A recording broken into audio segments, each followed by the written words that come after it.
Now you're building up some momentum. Where can you go in this promotion, and where can you go as well in terms of your career? To the top. Take each fight as it comes, but I can go anywhere. And I love it, I enjoy it. And I'm representing more than just me. So that gives me motivation, and I know it was mental warfare, and he apologised after the fight, but if you talk about me, or you talk about cystic fibrosis, or you talk about disability, that just inspires me. I represent more than myself. I represent all the people struggling, and that's what this fight was about a tough time. Last time when I lost to him, tough time after, didn't want to go out of the house, cried every day for a few weeks, and this was to show other people that no matter what happens in life, no matter how many tough times you come through, you can bounce back. And that's what this was about. It was a lot bigger story than just myself.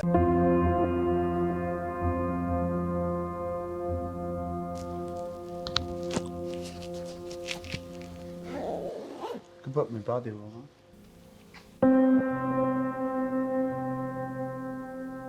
Hey, it's going to be going over, buddy.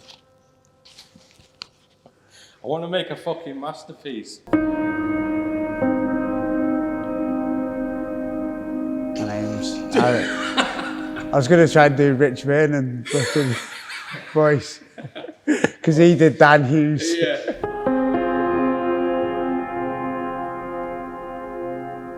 My name's Rich Vernon. No, my voice is warm.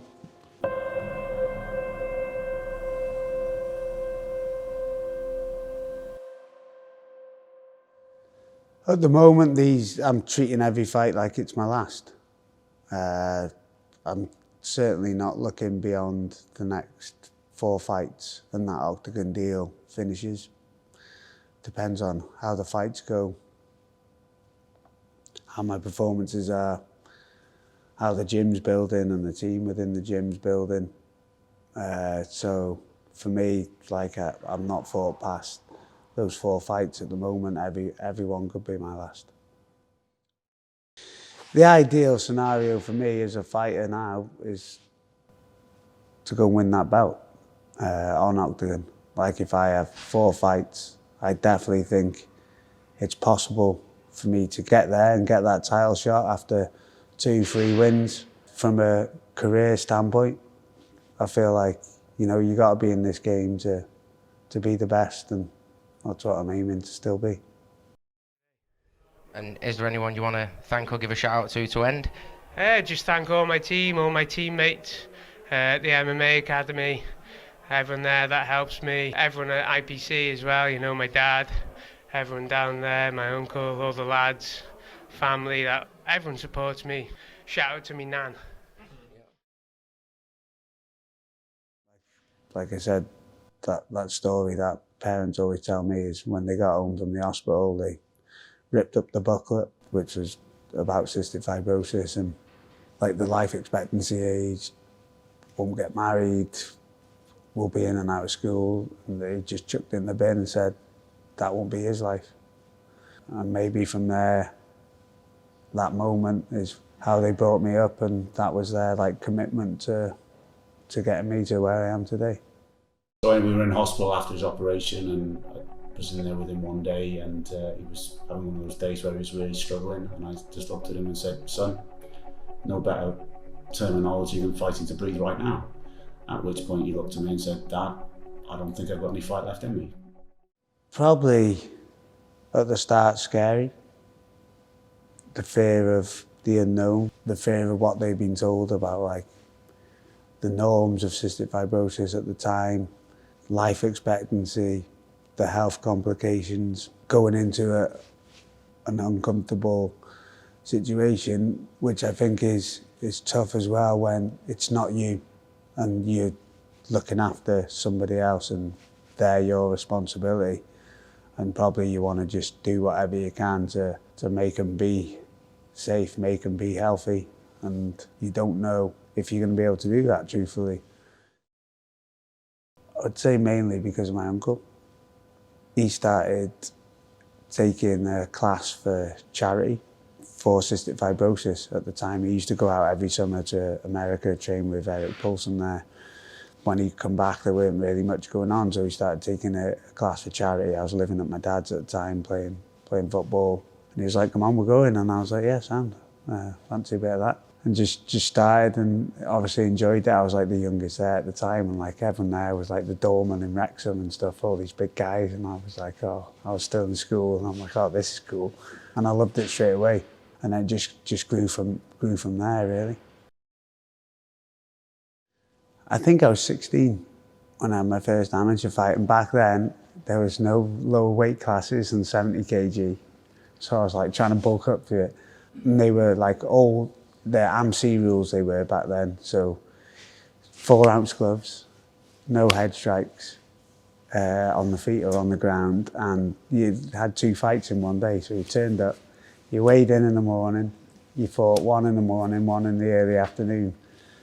And like back then I was like still probably one of the youngest doing it and fighting men, but I did well in those first 2 as well, and that give me more of a bug to pursue it.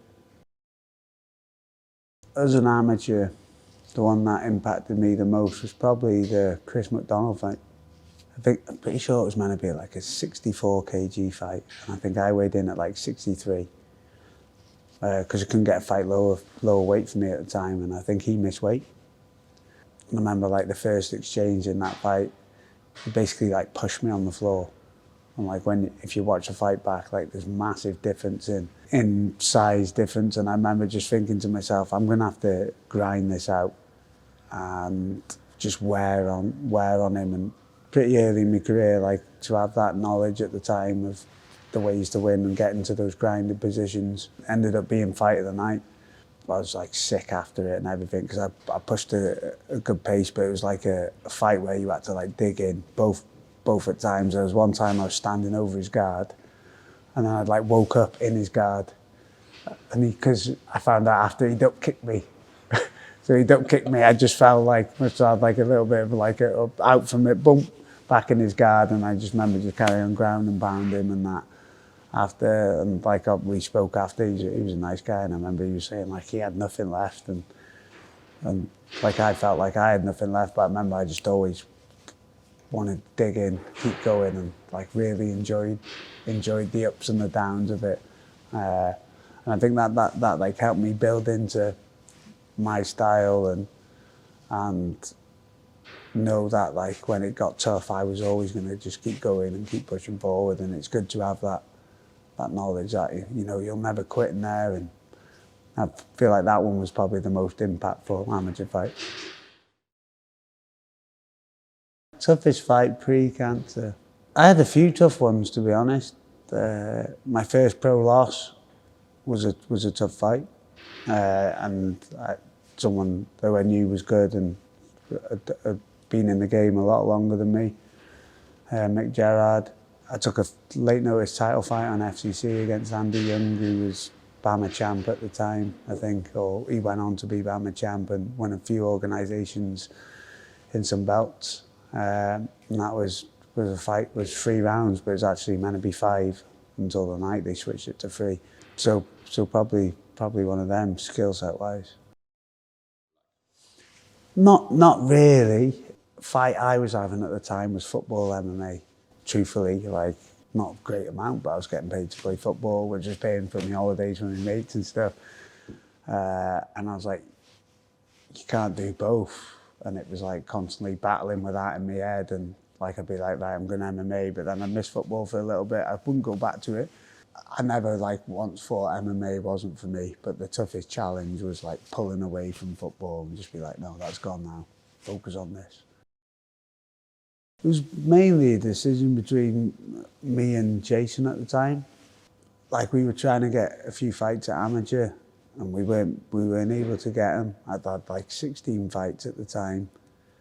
Part of the thing in our consideration at the time was like cystic fibrosis and not having maybe a long life, and a long life with a healthy body. So time as well, and these were all the decisions that we talked about, and Jason was like, listen, you're good enough, you've committed enough, and I wanted to. I sort of remember a little bit of the conversation, and I think I said to him, listen, like, I don't expect to like maybe go on and win a UFC championship, but I said for me it's not just about that, it's about being a professional athlete with cystic fibrosis and inspiring other people through that and through that journey.